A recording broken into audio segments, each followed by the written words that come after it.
हमारे सामने विष्णु प्रसाद बराल हिंदू राष्ट्र पुनर्स्थापन मंच के अंतर्राष्ट्रीय अध्यक्ष बैठे हैं। आइए मैं मिलता हूं इनसे और बात करता हूं। नेपाल देश में इस समय हाई वोल्टेज ड्रामा जो चल रहा है ये कब तक चलेगा और कब कहां पे रुकेगा, इसके लिए विस्तार से बताएंगे। हमारे साथ में बातचीत हो रही है डॉक्टर इंजीनियर विष्णु प्रसाद बराल जी से।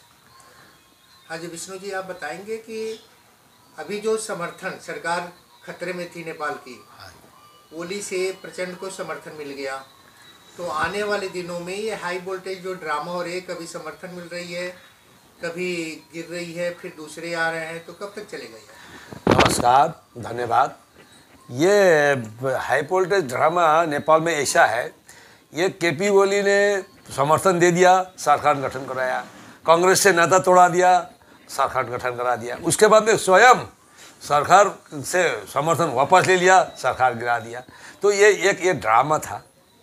कैसे जनता को बेवकूफ़ बनाया जाए, कैसे पड़ोसी देश को बेवकूफ़ बनाया जाए, कैसे, क्योंकि केपी ओली का वार्ता राजदूत चाइना का साथ हुआ, होने के बाद में चाइना ने गवर्नमेंट गिराया और बोला तुम कम्युनिस्ट सरकार बनाओ नेपाल में, बोल के उनको आश्वासन दिया और सरकार गिरवाया। उसके बाद में ओली ने ये किया स्वयं। उसके बाद में जब हमारा मंच ने खुलेआम आगे आया, चुनौती के साथ आगे आया, आगे चुनौती के साथ कह दिया कि सरकार बनाने में सक्षम है। अगर प्रचंड लिखता है, 32 सांसद है उसके पास, 32 सदस्य है, उससे फर्क नहीं पड़ेगा। अगर नेपाल हिंदू राष्ट्र को पुनः स्थापन करता है, पुनः संविधान को संशोधन करता है, तो नेपाल हिंदू राष्ट्र पुनः स्थापन उनको समर्थन देके सरकार बनाने में सक्षम है। जब हमारा मंच आगे आया, आगे आने के बाद में पूरा फिर ओली ने ये तो खतरा हो जाएगा, क्योंकि उनका मकसद, प्रचंड का मकसद, रवि लामछाने का मकसद, केपी ओली का मकसद और जितने भी ये जुड़े हैं समाजवादी का मकसद और जितना ये लेफ्टिनेंट जनरल पार्टी 10 जो है, ये सब का मिलके नेपाल को ईसाई देश लादना है और खुलेआम काम करना है, क्योंकि सरकार उनके पास है। तो इसीलिए इनका ये मसला था। ये मसला में ये लोग एकजुट हुए थे। आज एकजुट अभी अगर वो समर्थन वापस लेके और सरकार गिर जाता है तो फिर सरकार बनता है, तो वो तो हिंदुत्व को लिखना पड़ेगा, हिंदुत्व आगे आएंगे। इसीलिए समझते हुए, इसको, इस मसला को जानते हुए ओली ने पूरा समर्थन दे दिया। हाँ ठीक है, मैं समर्थन देता हूँ, तुम सरकार चलाओ बोल के उसको समर्थन दे दिया, क्योंकि उनका ईसाई का एजेंडा साफ है, नेपाल देश को ईसाई बनाना है, ईसाई देश बनाना है।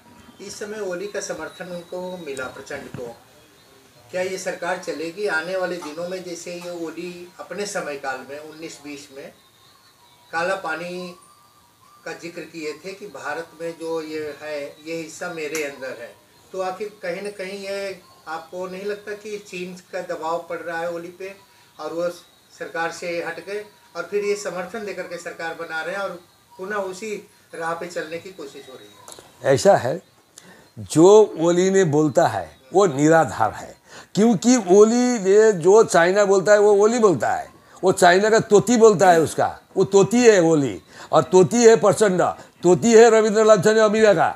ये सब ईसाई है, ईसाई देश लादने चाहते हैं, इसीलिए ये लोग का तोती बोलता है। ये खुद नहीं बोलता है, खुद स्वयं ज्ञान इनका नहीं है। ज्ञान होता तो इस तरीके का चौपट करते ही नहीं। एक तो इनके पास न ज्ञान है, न शिक्षा है, न इनके पास तजुर्बा है, न इनके पास टेक्निकल नो हाउ है, न इनके पास समस्या हल करने का समाधान है। इनके पास कुछ भी नहीं है। जो जैसा चलाया वैसे ही चला। जो पंछी को उड़ा दो आप अपने हाथों से उड़ जाएगा, जो आप हाथों से पकड़ के पिंजड़ा में डाल दो वो डल जाएगा। इस तरीका का ये लोग काम कर रहे हैं। तो आपको लगता है कि कहीं न कहीं ये चीन अपना गेम खेल रहा है इन लोगों के द्वारा? अब बिल्कुल खेल रहा है। इन लोग को आगे लगा के, आगे रख के, इनके कंधे में बंदूक रख के गोली चला रहा है चीन। इनको समझ में कुछ नहीं आता है और इनके बाद में ये समझते नहीं है, ये खाली अभी का अभी समझते हैं। और जो भ्रष्टा करने के लिए 200-400 रुपया मिलता है, 2-4 करोड़ रुपया मिलता है, उसमें ये खुश है, क्योंकि तुम्हारा पार्टी को चलाने के लिए हम पैसा फाइनेंस करते हैं। तो ये जो कम्युनिस्ट पार्टी को चलाने के लिए चाइना से पैसा मिलता है इनको। और रवि लामछाने जो है उसको जो ईसाई देश बनाने के लिए अमेरिका से पैसा मिलता है। ये सब प्रचलित है, इसीलिए इनका ये कुछ दिमाग कुछ नहीं। ये चलाने वाले कोई दोस्त है, ये तो बोलना है, इनको बोलना है झूठ। इनको करना है बलात्कारी, इनको करना है गुमराह, इनको करना है देश को सत्यानाश, इनको करना है हिंदुत्व का सत्यानाश, इनको करना है ईसाई देश। तो इसीलिए इनका कोई आदर नहीं है, कोई निरादर है। इनको ना नेता माना जा सकता है, ना इनको जनता का प्रतिनिधि माना जा सकता है, ना इनको देश में देश चलाने का लायक माना जा सकता है। तो आपको नहीं लगता कि इस तरह से ईसाई मिशनरी के द्वारा जो काम होगा तो आने वाले दिनों में नेपाल के अस्तित्व खत्म हो जाएगी? ये एकदम खत्म हो जाएगी। इसीलिए अभी ये है, इस तरीके से ले जाएगा तो इनका भी समय पूरा हो चुका है।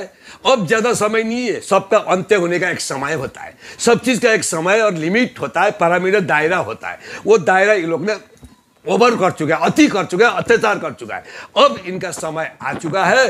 अब हिंदुत्व होना ही है और हिंदूवादी देश में हिंदू देवी देवता जरूरत तो हिंदू राष्ट्र होना ही है, घोषित होना है। अब ये समय नहीं रहा है, पक्का होना है, घोषित करके दिखाएंगे। ये क्या कर देंगे वहाँ? ये सब जनता का मुंह बंद नहीं कर सकता, सब जनता का हाथ ही लोग बांध नहीं सकता है। सब ये 2-4 झोले को पालते हैं, झोले जो दलाल टाइप का होता है। तो ये 2-4 झोले से कुछ नहीं होगा और ना ये नेता से कुछ होगा, और जनता से ही होगा। जनता जनार्दन है तो हिंदू राष्ट्र तय है।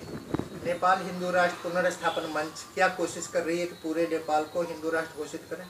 नेपाल को हिंदू राष्ट्र कोशिश करने के लिए हम 2009 से मुहिम चलाते आ रहे हैं और आज तक मुहिम चल ही रहा है। और बहुत बड़ा गठन हो चुका है, बहुत बड़ा कमेटी बन चुका है और देश में विश्व में छाया हुआ है और दुनिया जानता है। आज अब नेपाल हिंदू राष्ट्र पुनर्स्थापन मंच के बारे में आज तक भी जानता है, जी न्यूज में सब सर्वेक्षण कर चुका है, रिपोर्ट डाल चुका है। इसीलिए ये कोई दुई मत नहीं है, नेपाल हिंदू राष्ट्र होना ही है। 1 होगा, 2 होगा, 3 होगा, कोई दुई मत नहीं है। और ये भी 1 साल का अंदर होगा, तब इनका सबका अंत्य है। तो यहाँ पे हम देखें कि विष्णु बराल जी आत्मविश्वास से पूरा बोल रहे हैं कि नेपाल को हिंदू राष्ट्र पुनर्स्थापन मंच हिंदू राष्ट्र जल्द से जल्द घोषित करेंगे। Thank you.